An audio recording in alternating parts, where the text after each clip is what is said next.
सभागृहामध्ये आम्हाला कुणाचं समंत्र भेटलं नाही, कारण टिपू सुलतानांनी इंग्रजांना कायमचं हरवलं होतं. अशा महान राजाचा पुतळ्याचा विषय जेव्हा येतो तर हे जातीवादी लोक फक्त टिपू सुलतान हे मुस्लिम समाजातून येत असल्यामुळं जर त्यांच्या नावाला विरोध करत असतील, त्यांच्या पुतळ्याचं ऐकून घेत नसतील, तर ही जनता, नांदेडची जनता त्यांना कदापि माफ करणार नाही. येत्या काळामध्ये आम्ही टिपू सुलतानचा पुतळा आपल्या नांदेड शहरात नक्की लावल्याशिवाय राहणार नाही.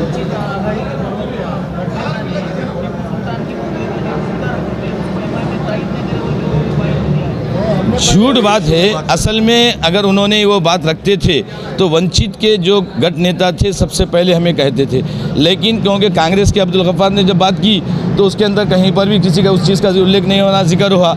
लेकिन जब हमारी बात करने की बारी आई तो उन्होंने शोर मचाना शुरू किया ताकि हमारे उन मुद्दों को दबाया जाए, लेकिन हम दबने वाले नहीं हैं। इंशाल्लाह इनका जो चेहरा है हम इनके चेहरे के नकाब उतारेंगे, और जो सेकुलर ताकतें अपने आप को कह रही हैं कांग्रेस के उस सेकुलर लिबादे को हम उतार के बताएंगे कि अंदर से ये चड्डी पहनने वाले आरएसएस के चड्डी धारक है।